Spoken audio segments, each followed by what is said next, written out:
Meu nome é Denise, eu sou professora de História e Geografia desde 1985. Quero agradecer bastante o convite do Vitor Hugo, o Apolinário, do projeto Abra Sua Mente, do Nil Ribeirão, e fiquei bastante honrada por vir falar aqui um pouco sobre isso, tá bom?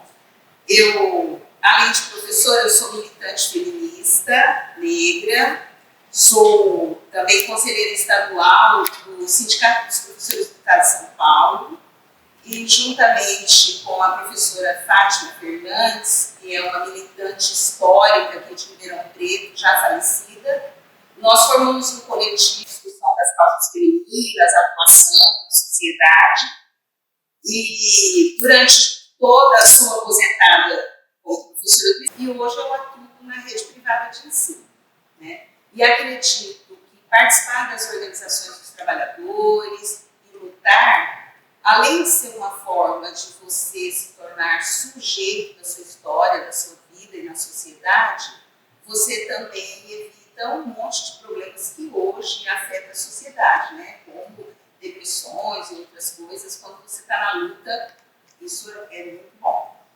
Bom, o tema democracia e representatividade, a sociedade ela tem 3 maneiras de se organizar.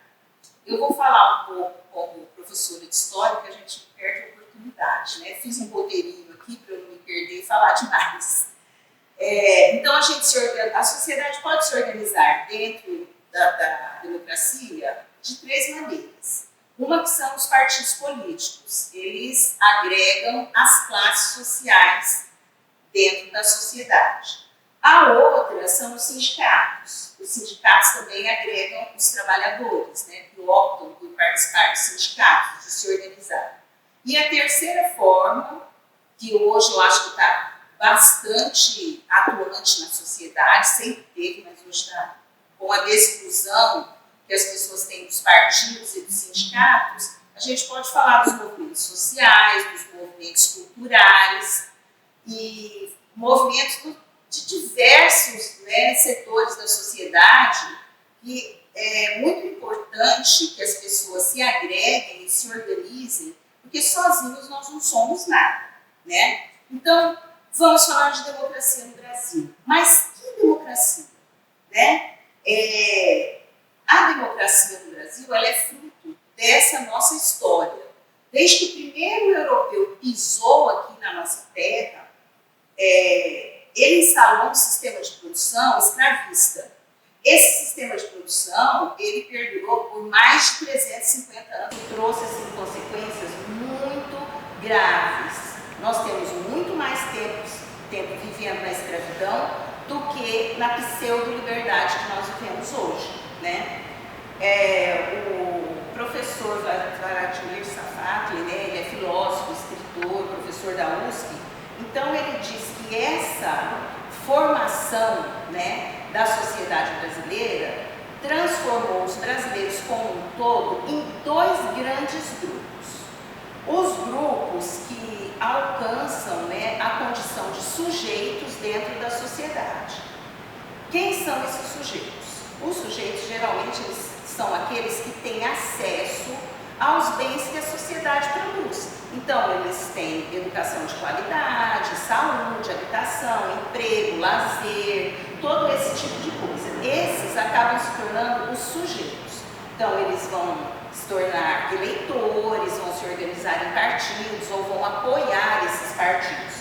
E a massa da população, para esse sistema que a nossa democracia se organizou, caem, quando não tem acesso a quase nada disso, eles caem na condição de objetos e de coisas, Então, o objeto ou a coisa, ele quando é morto, quando ele morre, ele não tem direito ao luto, ele não tem direito a uma história ou a um choro, A gente observa isso na sociedade porque hoje nós percebemos o encarceramento em massa de uma juventude marginalizada. Nós vemos a necropolítica do Estado atingindo a juventude negra, basicamente a juventude negra masculina. Ela é massacrada.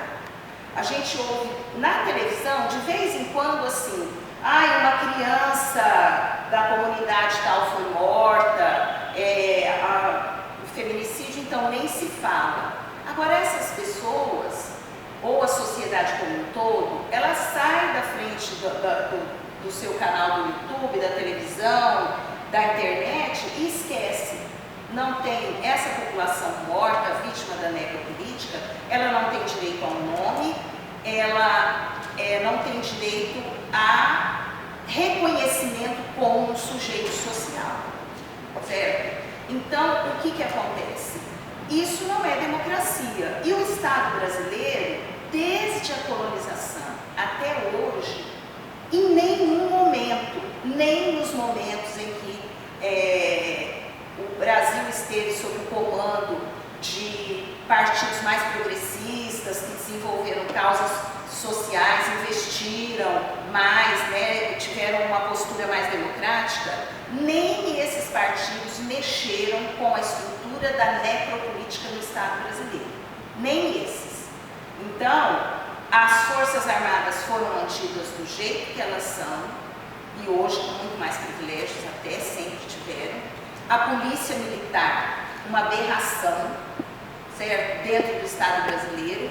Tanto as Forças Armadas quanto a Polícia, que nascem com o objetivo de proteção dessa população, ela não protege a coisa e o objeto, ela protege os sujeitos. Então, quando a coisa ou o objeto desaparece, como na época da escravidão, ninguém se importa, né? Ninguém se importa.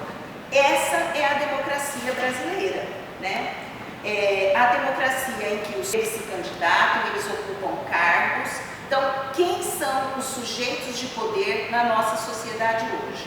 É o patriarcado, é o homem branco, né, João? O homem branco, o homem dono de posses. E quem são os demais que elegem o poder? São votantes. A gente não pode falar que essas pessoas, nós que vamos nós temos consciência, eu, você, uma grande parte tem consciência, então nós nos tornamos sujeitos e eleitores da nossa história. Agora tem muita gente que é votante, ele é iludido por uma educação alienante, meios de comunicação alienante, e ele acaba indo para a urna como um votante, não como um eleitor, né? E o votante, o que ele faz? Ele vota em quem ele foi levado a votar, um conservador. Ele vota contra os seus próprios interesses, né? Ele vota, vou dar um exemplo. Todos aqueles que estão lá no Congresso que votaram a reforma da Previdência, o fim das leis trabalhistas, agora a reforma administrativa que vem por aí, todos foram eleitos pela população. E, no entanto, esses representantes estão contra os seus eleitores, na sua maioria, né? E, por exemplo, a gente ouviu, né, daquela pessoa que nos administra, que eu não gosto de falar o nome, que é para não ficar dando moral, né? Ele disse o seguinte: na democracia vence a maioria e a minoria tem que se dobrar. A ignorância tamanha da maioria, porque dentro da democracia, maioria e minoria tem outro significado também. Por exemplo, no nascimento da democracia liberal, quem era a maioria? Não era a maioridade. E quem tinha a maioridade? Quem era considerado no nascimento, lá no século XVIII, com a Revolução Americana, a Revolução Inglesa, quem tinha o direito ao voto e aos cargos de poder? O pater, né? O homem branco, dono da família, dono da propriedade de terra. Ele tem direito ao poder, certo? Então ele era quem tinha a maioria. Mulheres, né? As mulheres, negros, índios, crianças, esses eram considerados como de menor idade, e era uma minoria. Então a gente vê isso se repetir na nossa sociedade hoje, né? Quem vai ter essa representatividade? Né? A representatividade, quem tem ainda como maioria é o pater, é o patriarcado. E nós, mulheres, negros, índios, jovens que não têm acesso aos bens da sociedade, LGBTQIA+, deficientes, nós somos considerados como um movimento social, a não ser que você, com a sua conscientização, você se transforme num sujeito social. Aí você pode sair dessa minoridade. Aí você pode agir, deixar de ser coisa. Então a gente vê que a representatividade hoje, principalmente nessa última eleição, aumentou bastante. Mulheres trans, mulheres negras, eles ainda bem conseguiram, né, se eleger alguns, ainda é uma minoria numérica, mas alguns. Mas mesmo essa representatividade, nós que somos eleitores, nós temos que ficar em cima. Por quê? Ele é representatividade a partir do momento que ele defende as pautas daqueles que os elegeram. Por exemplo, se você pega um famoso vereador lá de São Paulo, que é negro, é LGBT, ele é conservador, ele não defende as pautas, né? Tudo bem que ele não foi eleito por essas pessoas, mas ele é extremamente conservador. Então, é importante nós, mulheres, negros, LGBTQIA+, deficientes, ocuparmos espaços como esse aqui, no Palace, ocuparmos espaço lá no Congresso, ocuparmos espaço na televisão, nas escolas, nas universidades. Esses espaços têm que ser ocupados, mas as nossas pautas têm que ser defendidas. Nós temos que ser sujeitos. Tá joia? É isso. Desculpa falar. Eu me empolgo. Bom, vou começar agradecendo a oportunidade de estar aqui hoje, a oportunidade de estar conversando com a professora e do projeto que vocês estão engajando aí. Muito obrigado. E vou aproveitar também e vou me apresentar. Meu nome é João, eu sou músico, eu faço parte da militância, tanto de rua, tanto de casa também, virtual, e estou muito feliz por estar aqui hoje. Vou aproveitar o engajamento da professora e deixar bem claro a importância dessas pessoas no papel democrático brasileiro. Quando uma pessoa percebe que a democracia, quem decide é o povo, tudo se torna muito mais fácil e mais claro. Essa minoria, na verdade, tem que se tornar a maioria. O que seria a maioria? Ter todos esses conhecimentos do seu poder, dessa representatividade do voto. Você precisa votar numa pessoa que te represente, na verdade.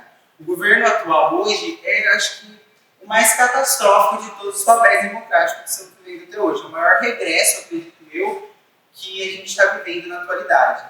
Quando um presidente fala que quem decide se existe uma democracia ou não são os militares, a partir daquele momento ele já fere com todos os conceitos de democracia e da representatividade também. Quando nós começarmos a perceber o nosso papel fundamental dentro da democracia, eu acredito que a gente vai caminhar para um rumo muito melhor. E para isso, é de suma importância o papel da representatividade das mulheres, dos negros, dos LGBTs, de todos eles são extremamente importantes, porque são eles o principal para fazer valer a democracia brasileira. E eu gostaria muito agora de frisar para os jovens que eles não estão dando tanto valor nessa democracia. Só que quando nós juntamos o jovem, que vem com a força, e os adultos que vêm com o conhecimento, quando juntamos esses dois aspectos, a gente tem um exército. E é com esse exército que a gente consegue fazer valer a pena a nossa democracia. Bom, João, eu gostaria só de fazer a respeito da democracia. Achei muito bacana quando você fala da juventude, porque hoje em dia a sociedade foi colocada tão polarizada, e isso é proposital, né? Para que o jovem veja no adulto, no jovem, um alienado, um cara que não tem nada, que não quer saber de nada. Muitas vezes o jovem não quer saber de nada porque ele não se sente representado. Como eu, uma mulher negra, feminista, mãe, professora, militante há mais de 30 anos, eu vou me sentir representada quando eu vejo um um congresso cheio de homens ricos, brancos, héteros, pelo menos é o que eles dizem, né? A gente sabe que não é assim. Então, um monte de gente que se coloca como para o poder, mas que não me representa. Então, a juventude não quer. E para ter democracia, só vou completar isso daqui rapidinho. Eu anotei aqui para eu não esquecer. Nós temos que ter também 3 aspectos que são o chão que a gente pisa na democracia. A igualdade de oportunidades, né? Educação, saúde, emprego, eu falei que é para você pelo menos dar o pontapé para você se tornar um sujeito social, né? A libertação. Vocês que são jovens, né, que estão organizando o Nil Ribeirão e tudo, e abrem a sua mente, vocês sabem que na hora de expressar o que vocês pensam, é muito complicado. Por exemplo, a polícia chega num baile funk quebrando todo mundo, né? E é uma expressão da cultura. Provoca horrores com os mais velhos. Sim, provoca. O samba também provocou horrores quando ele foi criado, né? É uma expressão que deve ser respeitada. E uma série de outras manifestações culturais que, quando a juventude tenta se expressar, não consegue. Quando a militância tenta se expressar, e as mulheres negras, então, né? A base que se sustenta todo esse edifício opressor que é a nossa sociedade, né? Que livros, que textos, e na universidade, né? E a participação nas decisões. Por isso que a representatividade que você fala, né, que é a representatividade da juventude, nas decisões é muito importante, né? Nós estamos vendo agora aí essa pandemia. Por que o governo nem liga para a pandemia? Porque a maioria de quem está morrendo são as coisas, os objetos, os instrumentos de trabalho, e não os sujeitos de poder, certo? É muito importante lembrar dessa representatividade do governante. As pessoas, elas precisam votar em quem elas se identificam. A gente coloca no poder uma pessoa que se identifica, que fale pela gente.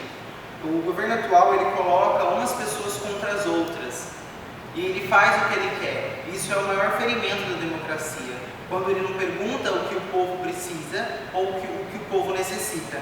Ele faz o que ele quer e coloca umas pessoas contra as outras, fazendo que assim a gente se perca na briga entre a gente, esqueça de lutar pelo bem comum, que é o crescimento social democrático brasileiro, é o crescimento das rendas, da saúde e por aí vai. Quando a gente pensa em democracia e representatividade, a gente pensa em 2 coisas que andam juntas. Por quê? A representatividade é aquilo que nós nos identificamos e através dela a gente faz exercer o papel democrático. A gente se identifica com um tal movimento, no seu, por exemplo, da mulher feminista, e você representa esse movimento dentro do papel democrático, que é de suma importância para o momento atual que a gente está vivendo hoje. Penso eu assim. Gostaria só de falar uma frase assim, que uma amiga minha me disse, que eu achei muito interessante, é a seguinte frase: uma nação se constrói não se destruindo, não destruindo os que pensam diferentes, mas abrindo espaço para todas as vozes. Eu acho isso muito importante, porque isso realmente é uma democracia. É o povo entender que eles têm voz, eles têm vez e têm lugar. E é através do voto, por isso também que a gente tem que dar valor aos debates políticos, aos debates sociais, à presença do político dentro da vida social de cada um de nós. Isso eu acho que é a coisa mais importante para se viver dentro da democracia. Eu gostaria de falar um pouco, porque hoje muita gente, não só a juventude como outras pessoas, tomaram assim uma verdadeira ojeriza de partidos políticos, de sindicatos, de movimentos feministas. Para as pessoas mais conservadoras, muitas vezes elas chegam para mim e falam assim: você é feminista? Pensa que estão me xingando, sabe? Olha o horror que chegou isso, né? Então, o que é importante para a juventude perceber? A política, ela não foi criada para virar o que muitas vezes vira, né? Sem representatividade, com muita roubo, com muita corrupção. A política, ela nasceu para substituir a guerra. E para que serve o parlamento? O parlamento vem de falar, resolver as questões através da fala, do diálogo, da argumentação, né? Isso é importante, a gente defender. Então a gente tem que defender o parlamento, a gente tem que defender a democracia e a gente tem que defender os partidos políticos. Credo, você vai defender os partidos políticos? Que horror! Você vai levantar bandeiras? Que horror! Eu lembro que nas últimas manifestações, aquela, né, dos 20 centavos há anos atrás, as pessoas falavam, não queremos bandeiras. Ô, gente, onde não tem bandeira e onde não tem partido é o fascismo. O fascismo não tem bandeira, o fascismo não tem partido. Vai lá na China, e eu não estou falando fascismo só do capitalista, não. A China se diz socialista, é partido único, né? Então, o que acontece? É importantíssimo que a gente defenda a existência de partidos políticos mais originais. As pessoas terem consciência de que esse partido defende essa classe social, esse partido defende essa classe social e esse partido defende essa classe social. E você se engajar conscientemente onde você percebe, e não ser apenas o votante. Esse cara é bacana, ele fala, ele é o pastor, ele é o cantor, ele é o palhaço, ele é... E votar desse jeito. É aí que está o mal. O mal não está na democracia, o mal não está nos partidos políticos, o mal não está no parlamento, o mal está em não ter consciência e usar isso de acordo. Por isso também que a gente deve dar muita importância para os militantes, né? Tanto todos os militantes de todas as classes, de todos os seus movimentos sociais, tá? Porque através do movimento da militância, a gente se identifica cada vez mais, a gente se sente mais representado e a gente se defende essa questão partidária que é de muita importância. Porque os movimentos sociais que abrangem toda a população, eles têm cada um seu partido, sua bandeira, que é muito importante.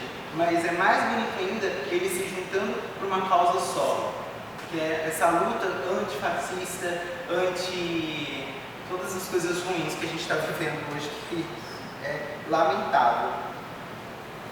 E a gente vê assim, que os partidos e a direita, o neoliberalismo que está se instalando, né, eles se unem quando eles querem. Não vê a presidência da Câmara agora? Todos eles se uniram, né, para poder massacrar com os partidos populares. E conseguem. Por outro lado, a esquerda tem uma dificuldade de se unir. Aí a gente fala, mas que gente burra que não se une. Gente, também não é isso. As pessoas, elas têm direito de ter as suas ideias. A gente não tem que combater alguém que pensa diferente da gente, e mesmo que seja de direita, ele tem direito de defender a ideia dele. Agora, deixar essas pessoas dominar, ter poder na sociedade toda, é complicado. Então, não só a juventude, como os adultos, precisam deixar de ser votantes e passar a ser eleitores, né? Saber quem defende os seus interesses. É isso que a gente pensa. Porque a história do Brasil é uma história, nós vivemos num regime democrático, uma sociedade extremamente, brutalmente opressora. Né? Opressora, e quem mais morre no Brasil com essa opressão? Quem mais tem urgência em se organizar? LGBTQIA+, mulheres, principalmente mulheres negras, a juventude negra principalmente, mas toda a juventude. É urgentíssimo que se organize para defender a vida, para ter mais representatividade. Enquanto o governo em si, o governo em geral, vê as periferias, os negros, os movimentos como algo ruim, eu acredito que a gente não consiga fazer o papel da democracia brasileira. Enquanto eles continuarem vendo que isso é uma coisa ruim, que isso é uma coisa que foge da família tradicional, nós vamos cada vez mais viver o regresso que a gente está vivendo hoje. Então a gente precisa abrir um pouco mais os nossos olhos e ver que cada classe, cada movimento tem a sua importância dentro do papel democrático, dentro do papel social, dentro do papel financeiro, principalmente. Então, assim, a gente tem que abrir as portas e abranger todos esses movimentos e deixar eles serem muito bem-vindos dentro da nossa sociedade. Porque assim a gente faz com que a nossa sociedade cresça unida, a gente não fique debatendo questões que hoje, ao meu ver, é ridículo, como, por exemplo, sobre o Sindicato dos Trabalhadores, que eu acho que é uma coisa assim, na Câmara, o STF também, quando foi para fazer aquele, como chama isso? Eles foram votar sobre o desconto da taxa sindical, né? Foi uma coisa para mim que foi absurda aquilo que retiraram, né? Apesar de que os sindicatos, eles, na época da formação dos sindicatos que veio, os sindicatos que se formaram com o dinheiro do governo é aquilo que a gente chamava de sindicato peleiro, né? Se ele se forma com o dinheiro do governo, ele não vai ser tão contra assim, né? Porque afinal, quem é o governo no Brasil? São os donos das empresas, os brancos, o agronegócio. O sindicato legítimo, original e livre é aquele sindicato que ele é bancado com os próprios trabalhadores, conscientes de que devem lutar. Essa é uma representatividade, né? A representatividade dos trabalhadores em sindicatos livres e autônomos. Eu estava assistindo uma entrevista do Padre Júlio, que ele fala que ele se sentiu muito bem acolhido quando ele viu os moradores de rua dentro do palácio, que aí ele viu realmente que existe uma democracia, que existiu, né, uma democracia, quando ele viu os moradores de rua dentro do palácio, que ele falava, que o presidente falava, olha, vocês entenderam? Que enquanto vocês não entenderem, eu também não vou entender. E esse eu acho que foi o momento mais bonito que representou... Significativo, exatamente, que representou a democracia. E a democracia é isso, dar voz e dar ouvido para todas as áreas sociais do Brasil. E a gente tem que dar muito valor às manifestações, às carreatas, os panelaços, porque são através desses movimentos, desses conjuntos de ações, que a gente expõe a nossa voz, a gente expõe o nosso pensamento, e aí, novamente, a gente faz exercer o papel de democracia dentro do Brasil. Isso, para encerrar, né, a minha fala aqui, feministas, negras, quando a gente ocupa um espaço, a gente gosta de ocupar mesmo, porque é muito difícil a gente ocupar um espaço, né? Principalmente uma voz, eu estava falando, né, aqui, quando eu cheguei aqui, dizendo o seguinte, é muito legal vocês terem me chamado para falar para a juventude, para o movimento cultural de juventude, porque muitas vezes essas bolhas que a gente forma na nossa sociedade, principalmente no mundo virtual, têm os mesmos objetivos e nunca se encontram. E o quanto a gente ganha, né, quando encontra. Então, o que eu mais gostaria de deixar, assim, para encerrar minha fala, é que vocês, gente, precisam se organizar. A juventude se organizar, não importa, LGBTQIA+, mulheres, artistas, esportistas, moradores de rua, sozinhos nós não somos nada, nós somos uma coisa que desaparece sem deixar nossa marca. Vamos ser sujeitos da nossa história e é só com organização que a gente faz isso, tá? Muito obrigada. Para finalizar também aqui, eu gostaria de falar que, assim, quando o povo acorda e o povo vai à luta, não somos nós que devemos temer o governo. São eles que devem temer a gente, porque nós somos a maioria. Nós precisamos acreditar nisso.